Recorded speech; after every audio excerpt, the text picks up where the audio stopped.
Satu lagi, karena masalah komunikasi ini antara laki-laki dan perempuan sekarang banyak risetnya dari neuroscience, saya berharap ibu-ibu banyak belajar tentang bedanya otak laki-laki perempuan ya Bu. Jadi nggak sering bertanduk, ya. Contoh gini. Jadi otak manusia itu kan terbagi dua ada kiri ada kanan. Terbagi duanya persis belahan hidung. Coba ibu kasih gini dulu, ke atas. Nah, terbelahnya begitu ya. Dan nggak ada kaitannya dengan rambut belah pinggir ya. Jangan merasa yang rambutnya belah pinggir miring sebelah, dia gini, terbelahnya gini. Nah, ada anatomi otak yang di tengah ini, kita biasanya sebut namanya corpus callosum. Rupanya corpus callosum wanita lebih tebal dari pria. Lebih tebal 30%. Gara-gara lebih tebal itulah, ini kan fitrah ya. Maka wanita bisa mengerjakan lebih dari satu pekerjaan dalam satu waktu. Ibu sering begitu? Masak, nyuapin, balas WA, kaki ngepel, ya.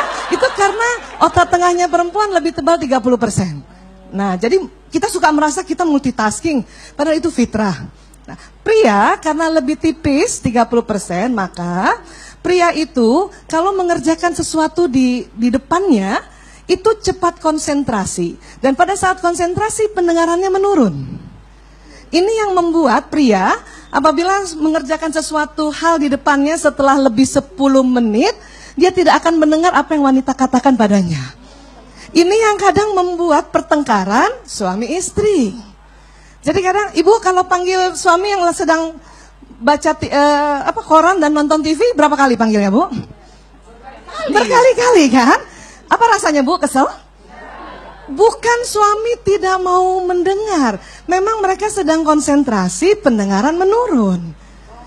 Dan sebetulnya para suami suka curhat juga sama saya kalau ada sesi-sesi curhat. Mereka bingung, kenapa istri-istri kalau panggil suami matanya melotot?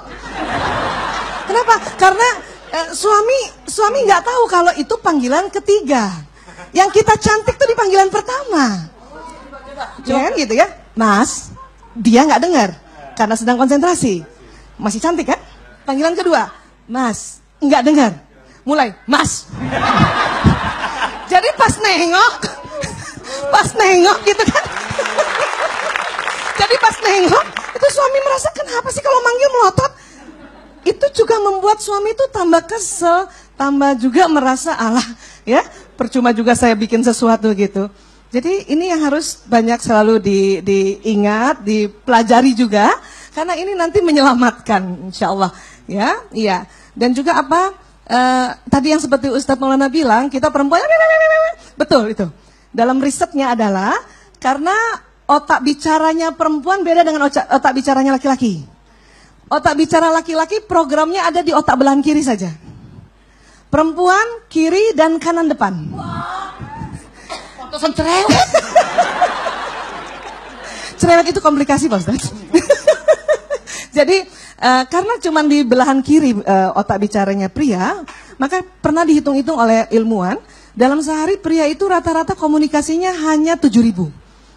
Pria yang pendiam 5.000, pria yang memang wataknya pembicara bisa 9.000. Wanita karena otak bicaranya kiri dan kanan depan, itu setelah dihitung-hitung, rata-rata komunikasi wanita per harinya 20.000. Ada juga sih yang pendiam 16.000. Pendiam, ya. Di sini yang sering bikin konflik, membuat wanita suka kesal sama suaminya. Padahal bukan karena itu. Masalahnya adalah komposisi bahasa yang sangat berbeda, 7.000 dan 20.000. Makanya kadang-kadang wanita kalau WA suaminya panjang lebar, dijawab oka, marah. Padahal nggak usah marah. Saya awalnya begitu, kalau dijawab oka sama suami, saya akan nesu. Tuh kan, dia nggak sayang lagi sama aku. Tapi sekarang setelah tahu ilmunya, panjang lebar WA dijawab oka malah bangga. Ya Allah, laki-laki banget suami gue. Tepuk tangan dulu dong Bu. Terima kasih banyak, luar biasa.